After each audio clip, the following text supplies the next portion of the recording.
हाँ अरे सरवा ये कौन टाइप के गाना हरे ए सैया हार न जाई जबले तबले करत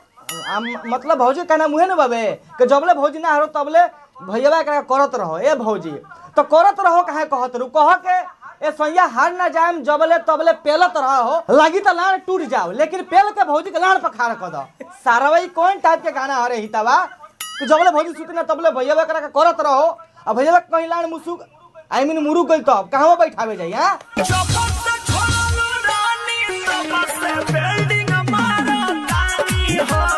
अच्छा हाँ। तो जब से भौजी तरह का छोड़ दिली तब से तू बिल्डिंग मारत रहा ना ओकरा से पहले कौन चीज मारत रहा मुठ आज तोरा के लेब हम सेतिया में न देबे तो लाठी घोंप दे हम एथिया में ना देबे तो खोद देम एथिया में केथिया मेरे सरवा भौजी का अगिला में तार वही बोलो छोड़ देना तारे बस छोड़ दे और बोल बे केरी